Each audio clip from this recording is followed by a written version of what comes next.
Hello, everyone. Wherever you may be in the world, good afternoon from New York, an epicenter of the pandemic that we're all dealing with. We'll wait a few minutes for people to congregate. Obviously, this is a live broadcast, but it will also be archived for everyone to be able to participate or benefit from. So, as we go, I'll just introduce myself, Simon Jacobson here. I myself was quarantined. I am quarantined. Thank God the symptoms are gone. So I want to begin by wishing everyone a blessing and prayer that I hope you're well, both physically, emotionally, psychologically, spiritually. It's a challenging time that we're in. And that's why we're doing this broadcast. So thank God for technology, because it allows us the opportunity to connect. They're telling us to be socially distant, or I would say physically distant, but spiritually and soulfully we can be connected more than ever. It's a unique opportunity to do so. We all would rather it wasn't quite this way, but this is where we're at. So we're going to be speaking about, and I'll begin again, I'll just wait another minute or two. Yeah, we'll be speaking, how is quarantine impacting my marriage?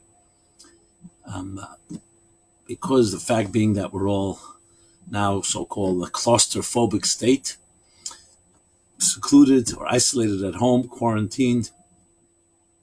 So it poses many challenges that we never expected. And I'll be speaking about that.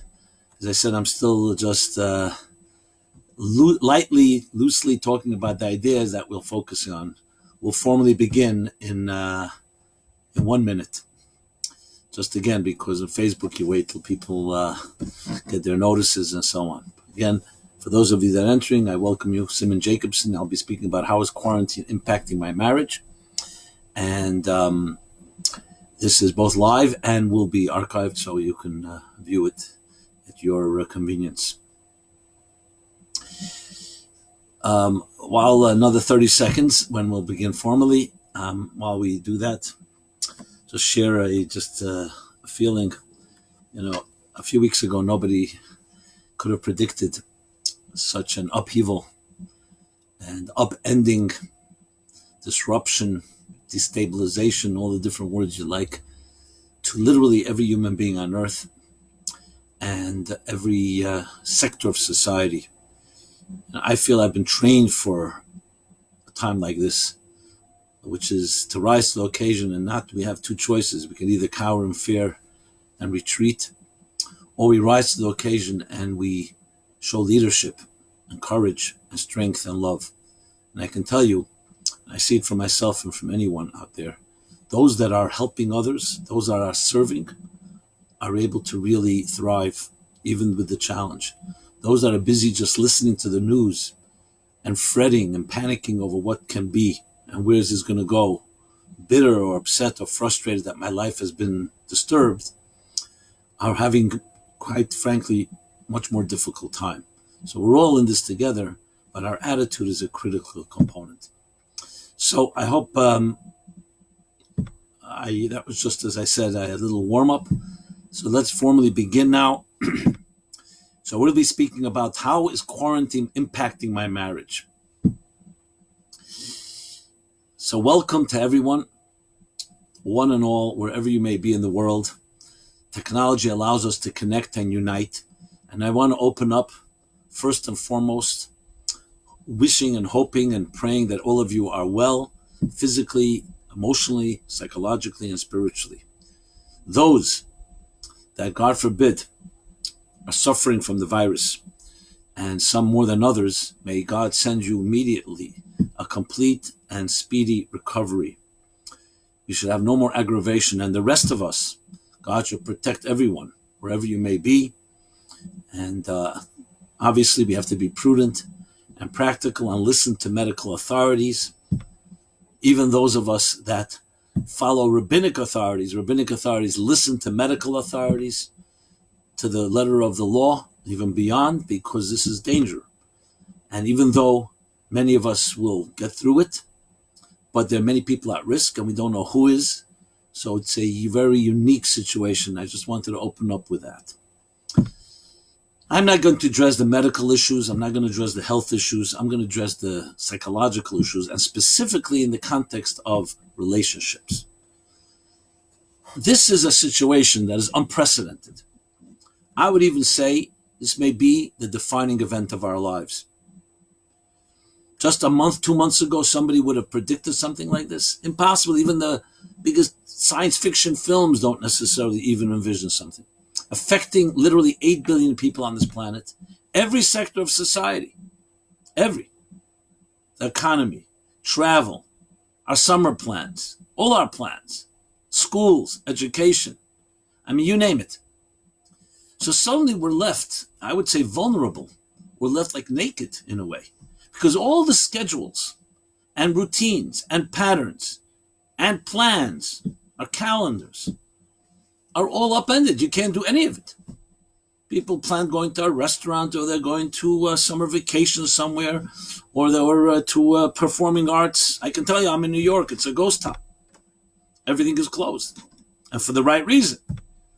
So suddenly a world that we were so dependent on, that security blanket is no longer there. So what are you left with? Reminds me, Warren Buffett at some point said that when the tide is out, that's when you see who's swimming naked. I will use a better expression, I think, or maybe more appropriate. When the light is shining, when a bright light is shining, you don't really see the cracks on a wall. But when the light gets dimmed, the cracks suddenly emerge. So I will say this is a moment of truth for all of us. And whatever situation, whether you're single, whether you're married, we'll be speaking about relationships and marriage. But every one of us, this is a moment of truth, the real test of who you are. Because you're now stripped from all those crutches and all the things we depend and relied on. And now what are you left with? It's very unnerving. It's very overwhelming. Because so much of our lives are defined by, like, I have to go to a job, I have to commute, the weekend is coming. Now, all that is gone. So what are you left with? Well, you're left with the real you. The real you that is not defined and is not controlled by circumstances. So let me begin with a true story that just happened last week. Very relevant to our situation now. A couple called me. I know them for quite a number of years. And they've always had their marital strife and challenges, we call domestic challenges. And I've counseled them, come forth. They were able to maintain it. But most importantly, they were able to maintain it because they both had serious, intense jobs. So they weren't in each other's hair all the time. The challenge was when they would come together, obviously. Okay. They called me last week. They said, Rabbi Jacobson, things are terrible. As much as the world is suffering, we're suffering even more because now we are stuck at home together. And it's indefinite. It's not like tomorrow we're going back to regular schedules. We don't know when this is going to end. And it's bringing out the worst in us. We're fighting all the time. We're bickering. The only thing we can do is just go into 2 different rooms. And we really need your advice, your help. So interestingly, I think I was able to give them better advice in these circumstances than when so-called the old norm. Because the old norm, they didn't have to resolve their issues. They had plenty of other stuff going on. The work-related, travel-related. They like to go out to eat a lot. They had plenty of distractions, smoke screens, as they say. Now they don't have them. So I told them, they're very fine people, very good people, kind people. I said, this is your moment of truth. This is the time to rise to the occasion. Till now, no one could have pressured you to have to really work on your marriage because you had so many ways to escape the challenges. There's no escape. This is it. It's bare, raw, naked. Now you're stripped of all excuses. You can't say, oh, honey, I can't talk to you now because I have to run to an appointment. Will you rise to the occasion? And I was really very adamant. We spoke on a Zoom discussion, and I spoke very seriously. I said, there's a time in a person's life when they're really going to be tested. We don't ask for it. We don't want it, but it happens. And you'll see, you'll either become the best you can be or the worst you can be. Let's erase the past, the bickering, your attitudes, your personalities. Think of it this way. This is a crisis.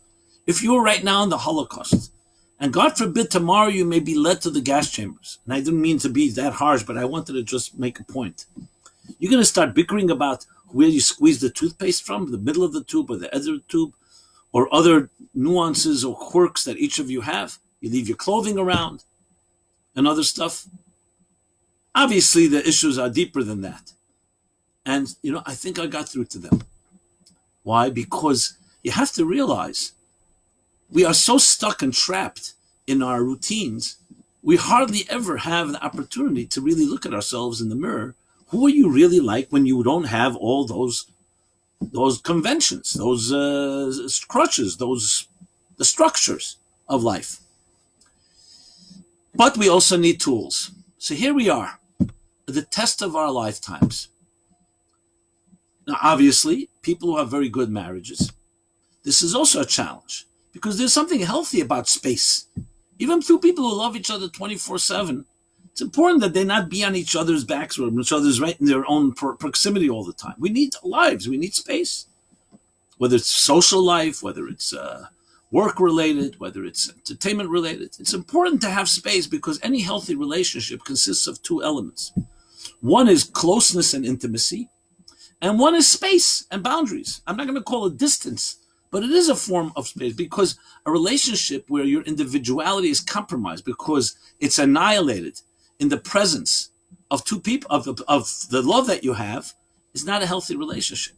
The Kotzker Rebbe once said, beautifully put, he said it in poetic terms. He said, if you are you because I am I, and I am I because you are you, I will not be and you will not be.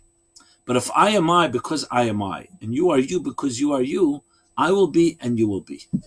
In simple English, this means, if your identity is completely defined by the proximity in reacting someone else's identity, you're not really there. And that person is also doing the same, reacting to you. A healthy relationship, when we say soulmates, begins that you have a soul, you have an identity. And it's an intact identity, and you're confident and secure. In the words of Hillel, the sage, if I am not for myself, who will be for me? That means there's a me. But then comes the second half.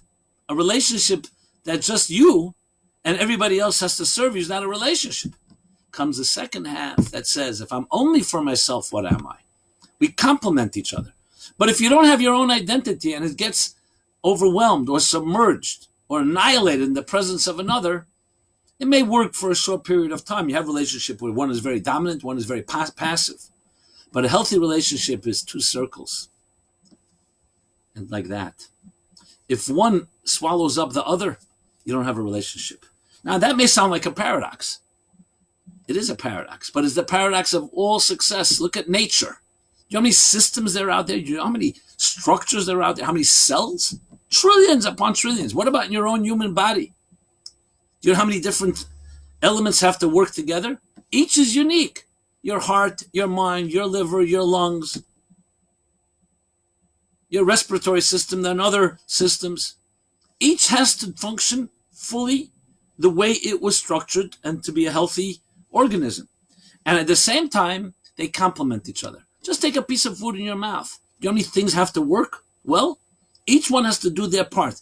I always like the example of an orchestra. You have an orchestra of 120 different instruments. Everyone plays in the time they have to play, and then they have to stop, and someone else plays. And that's the beauty of it. It's called harmony within diversity.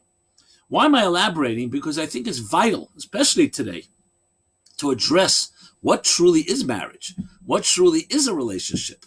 Because if we don't know what it is, then obviously when we're going to be challenged the way we are now, it can stress you out to the point that it can really put on so much pressure Or God forbid, I don't even want to say what the situation can. Or it can help you become the much healthier and better relationship than ever. Now, we all remember, I'm sure, when we first courted our spouse, there was that excitement that comes with novelty, with newness. But what happens in life is, once things begin to become part of a routine, we get trapped and we take things for granted. We sometimes lose that appreciation, the spark that was there when you first met the person you love. So now, my friends, this is the time to reignite that. Because all the conventions, as I said, have been stripped from us. That should be our mindset. This isn't just, oh, you know what? Our lives, whatever we had for the last 5 years, 10 years, 15, 20 years, now we're stuck together at house and let's bring all that baggage in here and let's just bicker and fight. No, look at this as a fresh opportunity to begin anew, to stop everything and say, you know, right now God wants us to be secluded in this home. And I'm talking now every situation. Obviously, different couples that have children, not children, we'll soon discuss that as well. So let's revisit what brought us together. Maybe it's a time to sit down. You don't have your jobs to distract you. I mean, some people working from home, but find time, you can find time, and sit down and just start from scratch. It's something very interesting exercise. Why did we first love each other? Why did we first connect? Why did we come together? You'll be surprised. Things that will be elicited.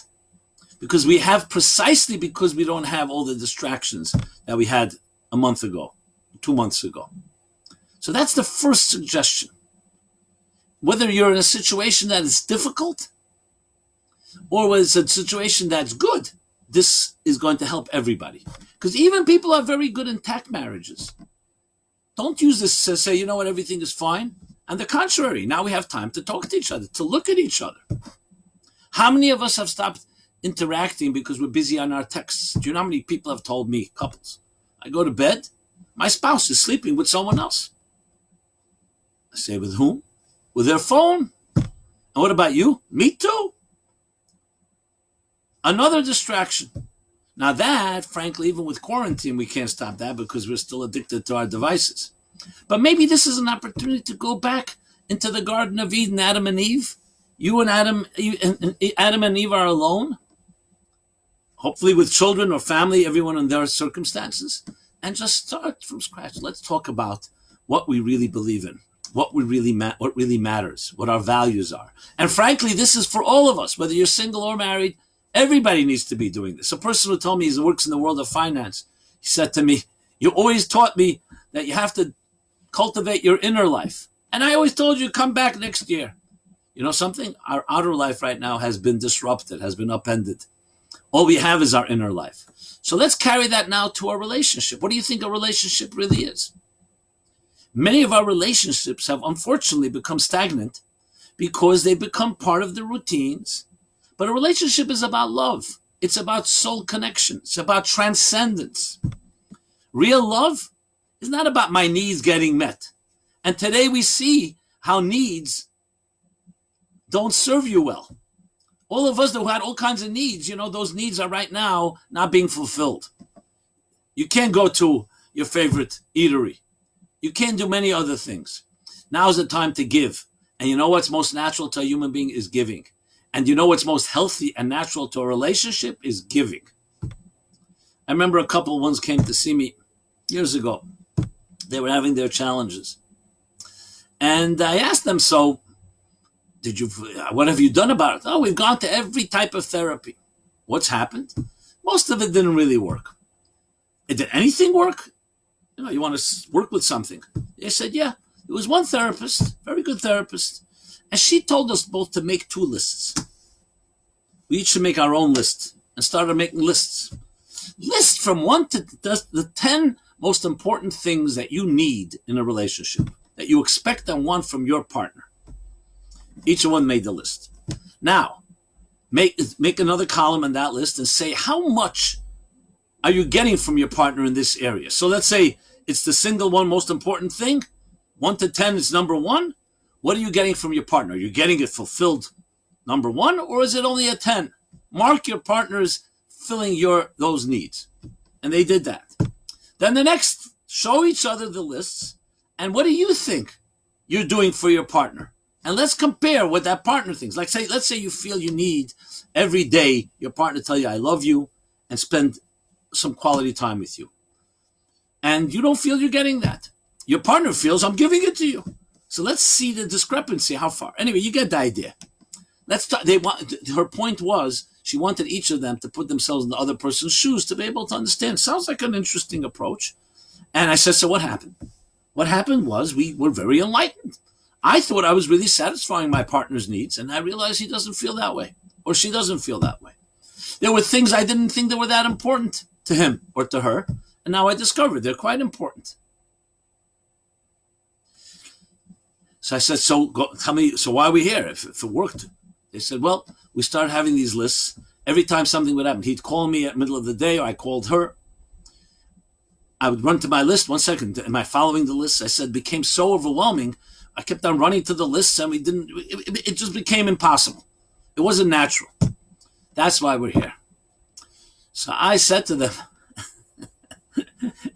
this may sound funny. I said to them, I'd like you to make one more list. And they said, no, enough with the lists. I said, one more list, please. All these lists you made was about your needs and what the other person is doing for your needs. I want you to make one more list. The list is called, what are you bringing to the relationship? What are you giving? What do you offer? And I said, that is the key secret. We all have needs, but healthy relationships are not driven by needs. They're driven by giving, by benevolence, by kindness, by sensitivity. Automatically, that brings your needs get fulfilled. But if it's driven purely by needs, then it's a business transaction. And it may or may not work, and definitely not permanently. That's the key. And today, in our corona age, or whatever we want to call this year 2020,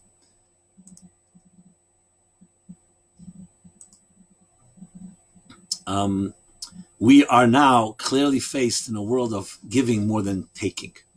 Because many of our needs, if not all, I'm not talking about basic eating and sleeping and drinking, but the needs that we thought were so important, like the same couple, for example, they went out to eat twice a week at least.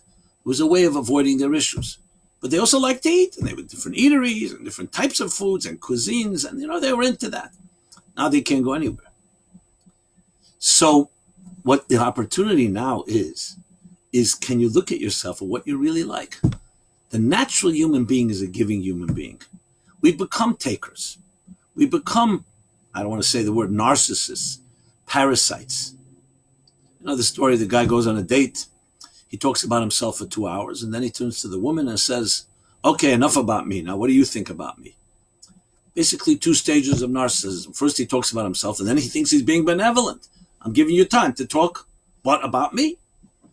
Now is an opportunity to really revisit, and I would say even recreate it all. That's what we need to do. Now, obviously there are circumstances, and I see some comments coming in. What happens if a relationship has been deteriorating and you're really unable to work anything out? Look, I'm not going to get now and make a ruling whether what person should consider divorce. I don't know if this is right now the time to do that anyway. But every circumstance has to be looked at case by case. I'm talking overall, we're talking about Carl's quarantine impacting my marriage. It can bring out the best in you is what my goal here is. And you have to be open to new ideas, even if you've given up on your marriage, whatever reason. And it could be for good reasons. It's still, right now, you are stuck with your spouse. And there's nowhere to go. So you can complain about it and be bitter and frustrated, or you could say, you know what, let me dig a little deeper. You may discover something about him, or he may discover about her, about you, whoever it may be, that you haven't seen until now. I am telling you, I see myself, I see others are discovering resources and strengths right now they haven't seen until now. Be open to that possibility. Just be open to it.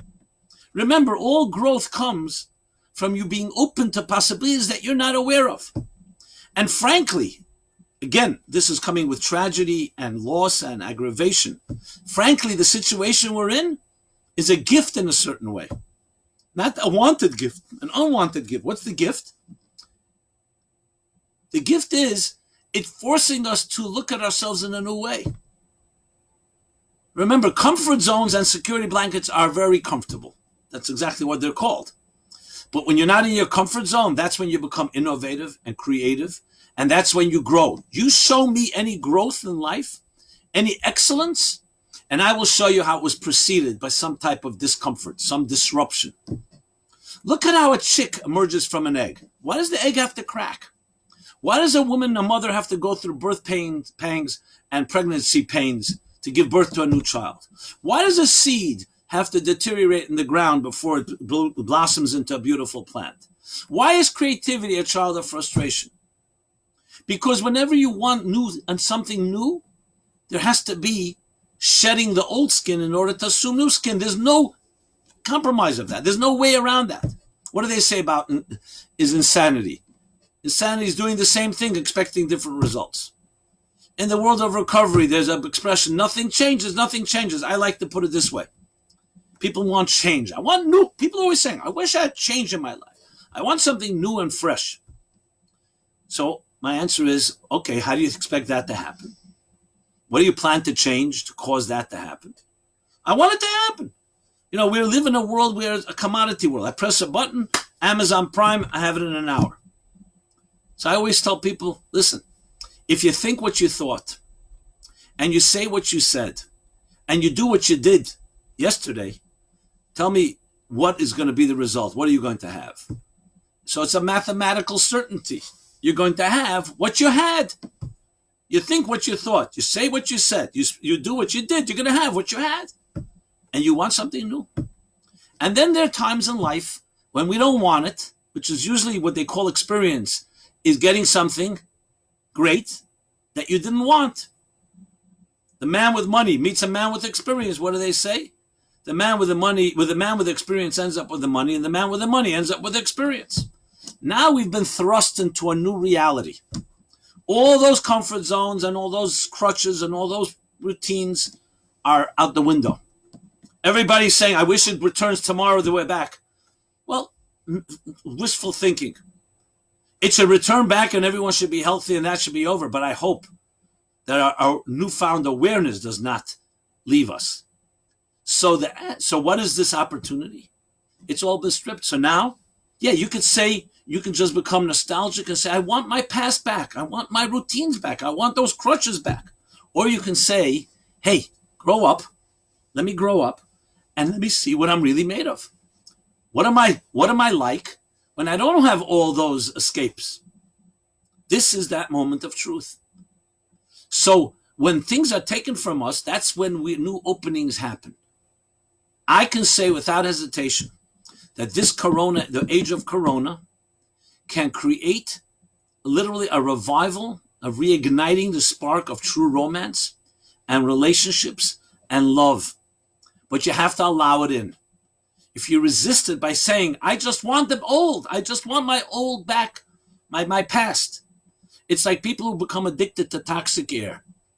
You give them some fresh air, they start coughing. They say, I want my old air. Well, there were some good things from the past. I'm not denying that. And we all want the securities. Again, I'm talking about all the health and that. I'm not addressing, obviously, we all want a situation where there's no danger and no crisis. But let's talk psychologically and emotionally. This is an opportunity of a lifetime. And it's going to challenge you to get out of your comfort zone. It's going to challenge you to not rely on old mechanisms and devices and instruments. Those that resist it, I have to say, if you resist that opening and just insist, I'm going to bring all my old baggage and all my old tools into the picture, of course you're going to get what you, like I said, you're going to have what you had. Now to wake people up and just call them up and say, hey, things aren't working out. Let's revisit your life. That's hard to do. But here, this has been given to us against our will. We have no choice. Nobody asked for this. So now the question is, what are we going to do with it? And that's what I want to share with you, my friends. This is an opportunity of a lifetime for your marriage. And I include also whether it's a marriage between the couple or the relationship between parents and children. Whoever you are, quote unquote, stuck with, I don't like the word stuck, but whoever you are now quarantined with, isolated, whatever other word you use for it. Isolation can be seen as a negative, like you feel like you're in prison, you feel like you're a pariah, or it could be seen as a positive. The greatest achievements come sometimes when you're alone and you're thinking about things. Innovations, you know that certain Isaac Newton, you know when he discovered gravity and developed calculus? It was during the bubonic plague in his time. He had more time in his hands. Couldn't deal with other people, and that's when he came up with it. Some greatest innovations come in that lonely place when we're isolated. But we can look at it as loneliness and isolation that's negative, or we can see it as a catalyst that catapults us completely to new heights. Now I'm going to make some practical suggestions in a few minutes, but I just wanted to put it into that context.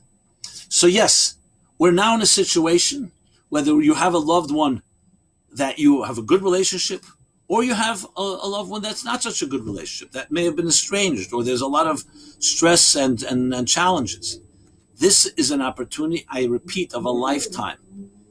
But you have to let go. And we were forced to let go.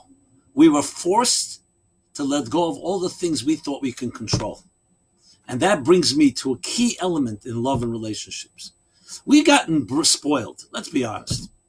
We thought we control everything. We control our destinies, our calendars. We can control the commodities that come our way. We can buy whatever we want. We live in a free world, bill of free rights. We have technology that's emancipated us. You know the things you can't control? Anything that's real. That's an illusion, that control. Let's be honest. You can control which restaurant to go to, which ball game to attend.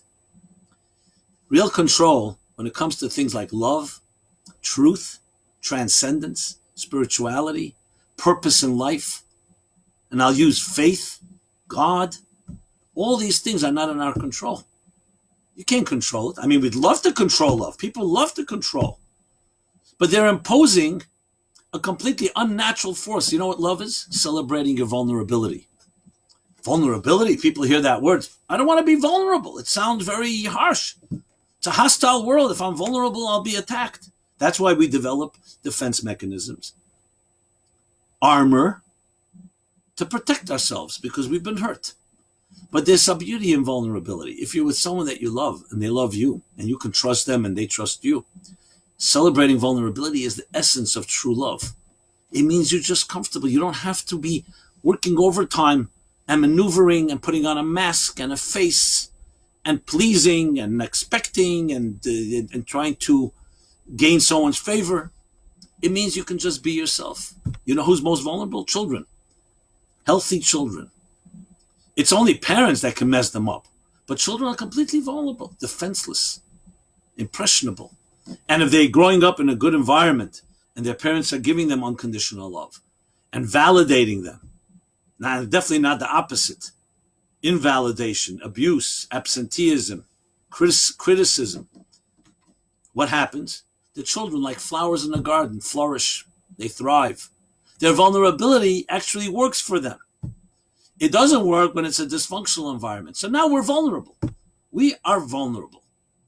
And that is a tremendous opportunity in the area of love. Have a discussion with your spouse, with your loved one. Even if you have difficulties, talk about this vulnerability. You'd be surprised what will emerge from that as well. So, my friends, we have here an opening. With all the challenges, and I'm not denying them, the focus has to be going on the offense. And this is a moment of truth. And I have no doubt, if we apply ourselves, you'll find tremendous deeper resources within yourself and within your spouse. So now is the time. You want to work on your marriage, this is how you work on it. You don't even need a therapist, to be honest. You sometimes need an objective opinion. You just need to get yourself out of the way. What do you think good therapy is? I've sat with hundreds and hundreds, thousands of couples. You want to help them help themselves. You don't want to be the fixer.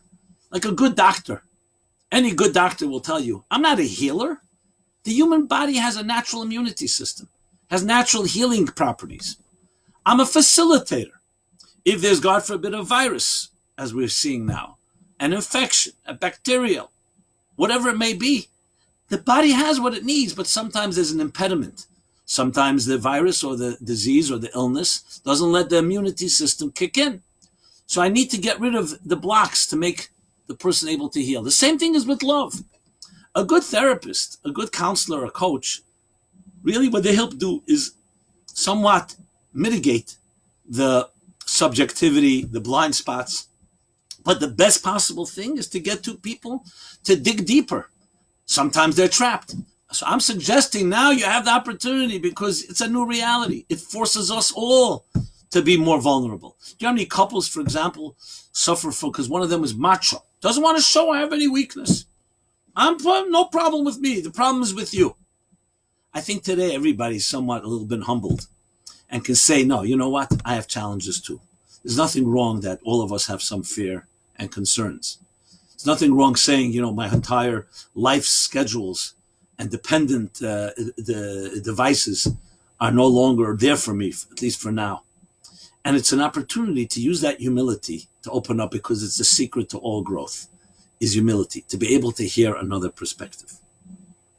That is our challenge.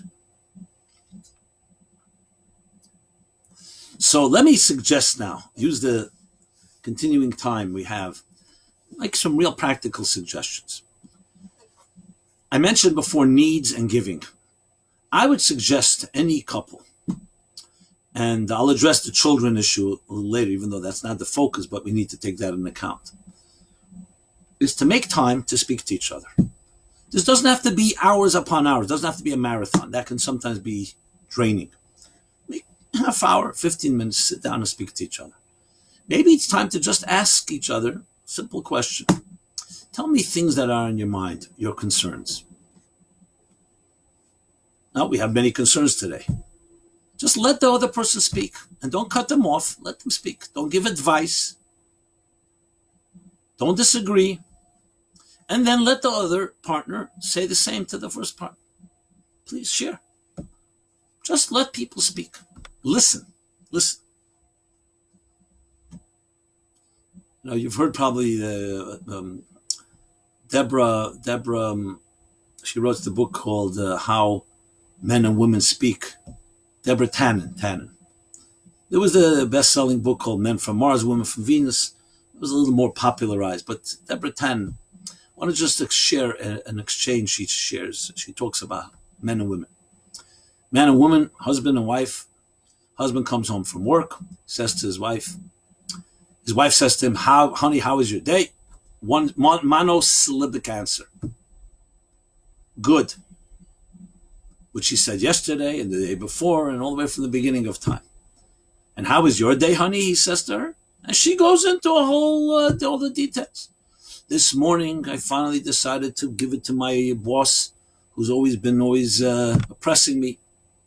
And then I had a conversation with my friend, and it was interesting meeting someone at the coffee break.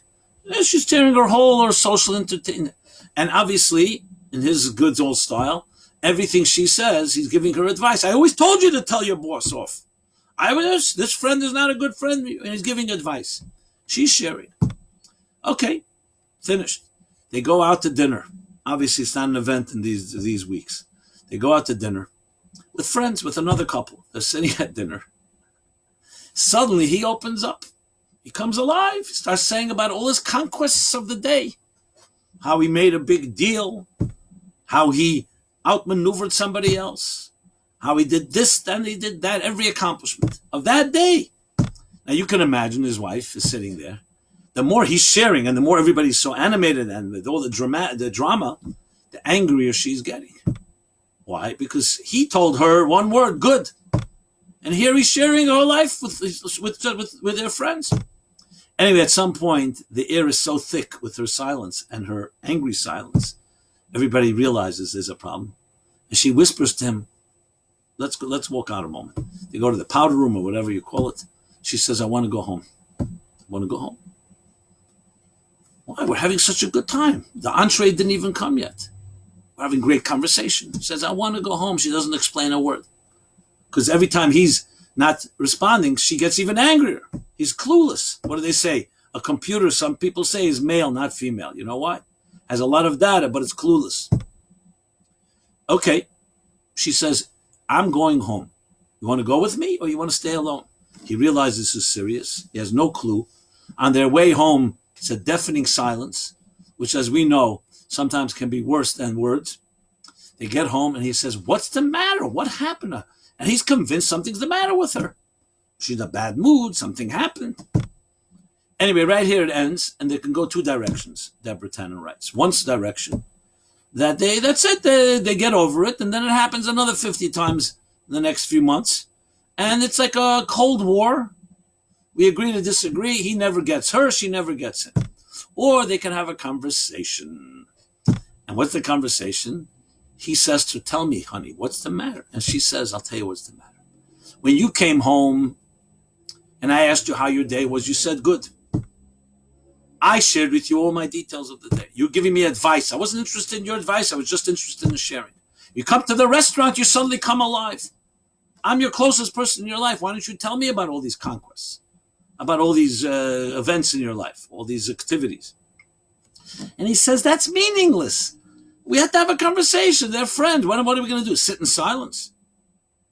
We went out to dinner. There's nothing closer. My going out to dinner with you is my love for you. I don't have to talk about it.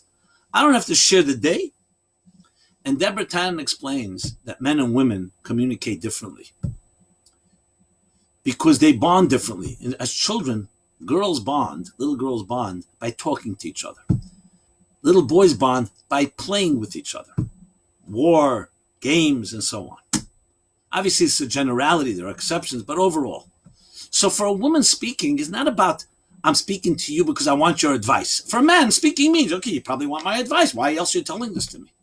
And I'm, with my brilliance, going to share with you my strategies, my advice. Sharing is loving. Sharing words. For a man, doing things is loving. That's what he learned. Now, this is not an excuse, but I found it to be interesting. I've shared it with many men and women, and they feel relieved because they say that's the story of my life. But understanding at least the other person, understanding that woman speaking with you is the way she says, I love you. That's why I'm sharing my day. And it's not because I want your opinions and your advice. By a man, I'm going to dinner with you. That's enough. They had that conversation. Tell me what would happen. They would learn to respect each other in a new way. They may even learn to do what the other ones. They can to appreciate, maybe doing something together has some meaning. And he may learn to appreciate that speaking has meaning. And maybe it's good to open up, even if there's no advice that you're asking for. My friends, this is an opportunity to speak in that way with each other. Let me hear how you think. I think of it even as an adventure. I'm getting to learn about a dimension of the person that I married, that I love. I'm getting to learn a new perspective. Isn't that what life is about? Do you want your spouse to be like you? I know it may be more comfortable, less disruptive, so to speak. They just leave you alone. They're off your back. But it's not the adventure of life. So this is the challenge that we have now, but the opportunity to the comfort zones that are gone allow us to have such conversations. And I said, don't have to overdo it. 15 minutes. And you'll be surprised what will happen. Show that sensitivity and love. Don't bring the old baggage. Don't bring the say, you know what? You're reacting like you always reacted. You're doing the same thing.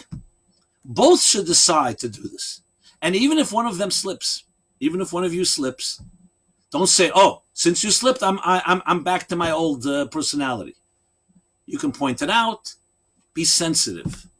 You'll be surprised of the results of new horizons that emerge when you're out of your comfort zone, when you're not in your regular routine. Now, again, I don't see how this could have ever happened if it didn't come from some other place. Because we don't like to break our routines. No one's interested in saying, I don't want my comfort zone. It's rare to find someone. But here's a situation that we're thrust in against our will. So we have that opportunity. Another interesting suggestion. Study something together. Take your spouse and sit down, find a text. I think a spiritual text would really be good. Because now we're looking to bolster and boost our spiritual inner lives. So take a text and study together. Again, make a time limit or whatever works. Why? Because the text becomes something that's not part of your history. The text will compel you both to try to understand what it says. You learn to appreciate each of your perspectives. You learn to appreciate strengths that your partner has that you don't have. It's a great idea to do today. If you're Jewish, and I know there are listeners here that may not be, because the ideas I'm sharing are universal, and even what I'm going to say now, Passover is coming, just in less than 10 days. Actually, it's actually 2 weeks from today. Shabbat comes, Saturday. You may or may not be a Shabbat observant person, or I don't know how you're going to do Passover, but this is an opportunity for whoever is in your home with you, the immediate family, spouse, children, is to create an experience like never before. Because even Shabbat and even Passover could also be based on our comfort zones, whatever we did last year or whatever we do last week. If you're not familiar with this, it's a day that's considered a holy day, a sacred day. And it has its traditions, but use the traditions in a way that can help emancipate yourself. Every one of the steps of the Seder, for instance, are steps toward spiritual, psychological freedom.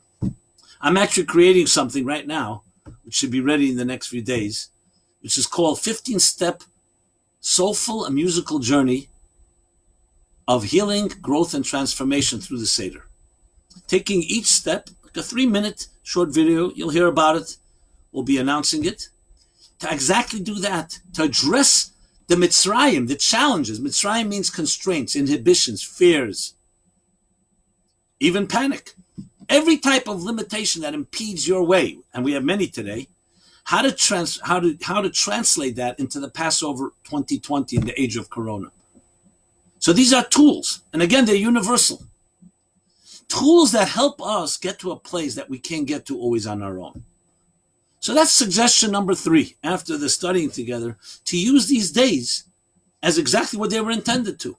Don't let them pass. Use them. They're opportunities to mobilize yourself, your spouse. And let me just say a few words about children before I forget. Some of us have our children, and obviously we have now new challenges. They're not at school. So of course, this goes without saying, but I'll say it anyway. It's critical that parents really communicate and almost make time. I'll be the primary caretaker of the children, let's say from when they wake up till, let's say, noon. You take over at noon, I'll take over at 4. Very important to do this. And that also can help your relationship, because children can be challenging. They're demanding and so on. But here too, don't let the past dictate the future. You have here the opportunity with your children also to bond in new ways. Someone just told me the other day, I didn't even know my little daughter. Yeah, she did some homework with me and there. I was always so busy getting to know her. She's a very interesting character. I smiled. I said, beautiful to hear, That's exactly what we should be doing now. But let's get back to the issues of marriage we're discussing now. I really want to repeat this again. Do not let your old patterns and habits define your present and future. That's going to be the biggest challenge. The challenge is not the coronavirus in that sense. The challenge of coronavirus is a health issue, and we need to do everything to protect ourselves. The psychological, emotional, and spiritual issues are far deeper in many ways, because we bring our old personalities into this, and we need to learn how to not do that. Now you'll say, what else do I have? I have no other tools. No, this is the time to find new tools. Yes, to find new tools, new spiritual tools, new psychological tools. And don't be bashful. Learn it from your spouse. They may have something to say. You have something to say. And there's online plenty of resources. You can always get on the phone with somebody you trust and say, listen, we've had a disagreement. What would you say? The key is to recognize that we have the opportunity to rise to a completely new state of mind and heart. I want to make 1 or 2 more suggestions, and hopefully that each of us can employ. Okay. I mentioned this, I think, at the outset. I'm finding a very simple truth, that those that are busy and consumed and even obsessed with the daily press conferences, with all new developments with the COVID-19, these hopes of a vaccine, hopes of some way of containing it, looking at the death rate go up. If you're sitting busy with that, God forbid, it is quite demoralizing. I mentioned before giving. Dedicate time, and this I speak now to each spouse, not necessarily with each other. It could be together, it could be separate. Every day, make at least 10 phone calls or 10 texts or any other platform you use to reach out to someone, especially someone that you haven't spoken to in a while. And even someone you may have had a falling out with. How are you? Thinking about you, the situation. You don't have to offer it. You're just offering kind words. If it's someone you know, by all means. It could be some form of gratitude, someone that you deserves a thank you from you. But offer, serve, offer a measure of love and serve. Can I help in any way? Why is that so vital? Because if human nature is essentially not narcissistic and not selfish and not driven by self-interest, but driven by giving, as I pointed out, because that's what a soul is all about. When you do that, you're fortifying, just like nutrients and vitamins fortify your body, you're fortifying and strengthening your spiritual immune system and your psychological state of mind. You know why? Because giving, that's what giving does. It builds confidence. Insecure people don't know how to give. They're always hoarding because they're afraid. If I give away, I'll be less. You'll find very secure people, very confident people. You know why? Because the soul becomes stronger when it gives. The body feels weaker when it gives.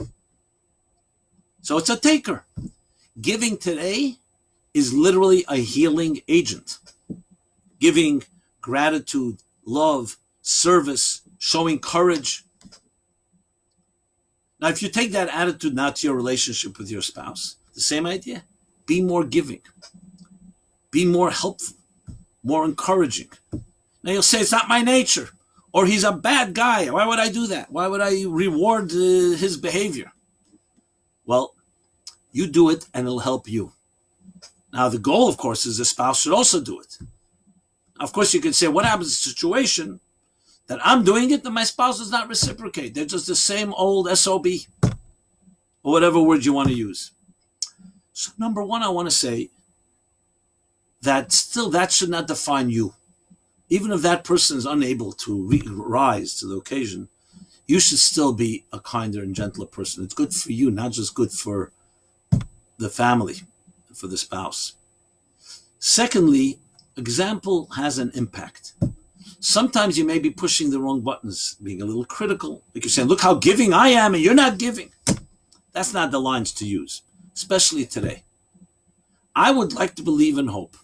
And of course, this is a faith in the human condition, that every one of you, whoever's listening to this, whatever situation you're in, whatever your past was like, can dig deeper.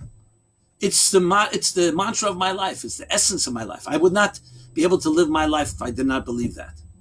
Because I believe firmly in the bottomless and really endless amount of resources we have.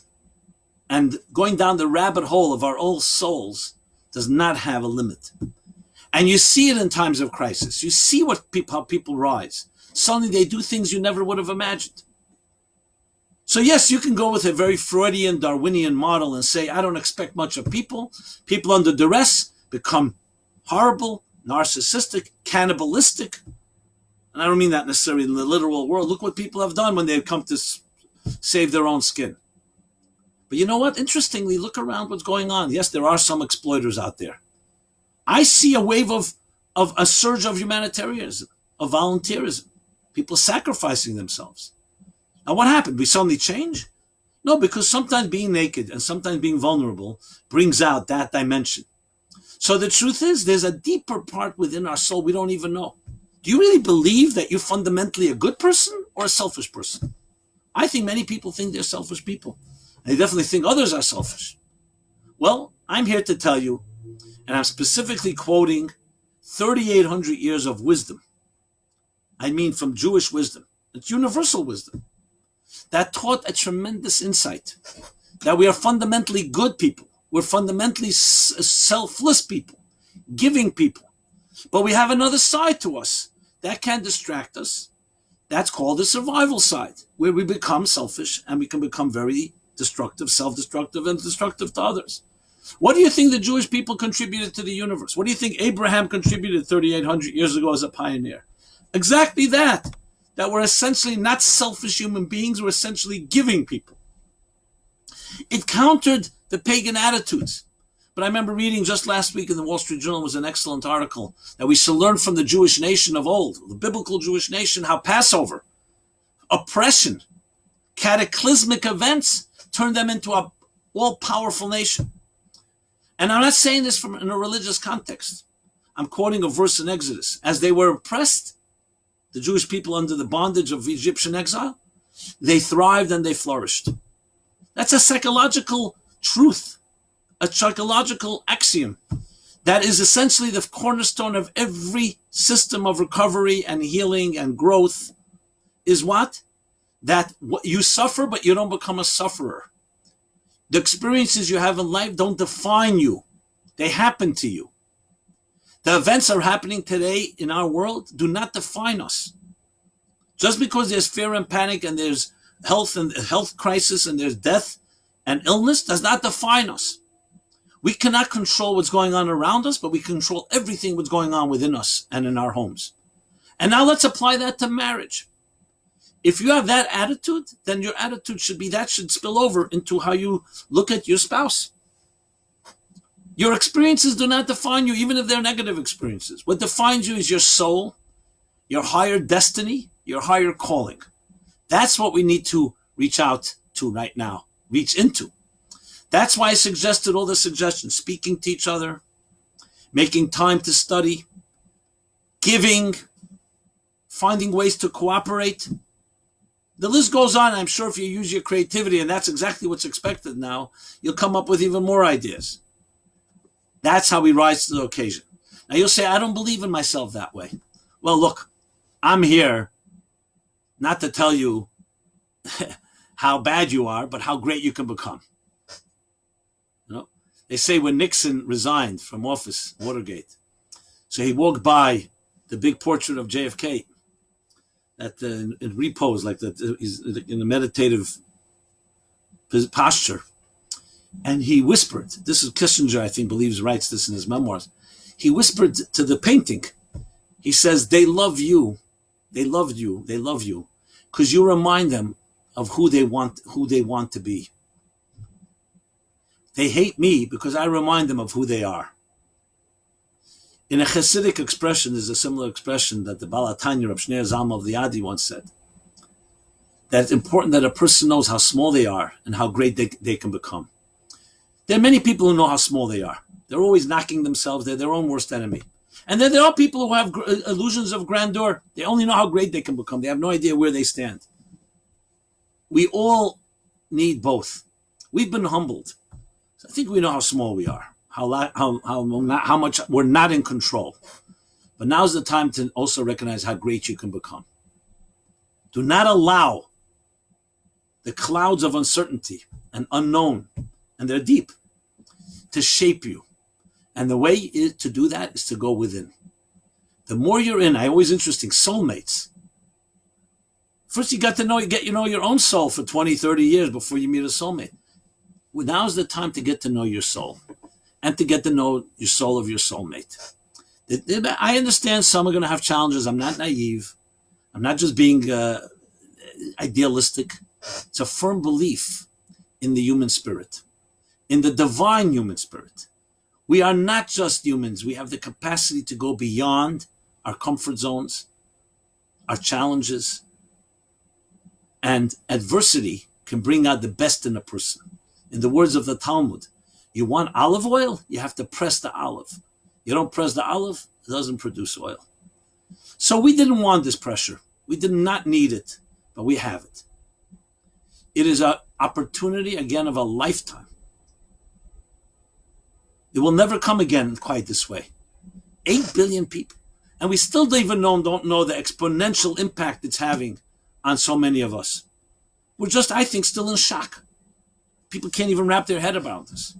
But that does not mean we don't have tremendous opportunity of discovering inner control. You can build love now in ways never before possible because there were too many distractions. Now you can build it.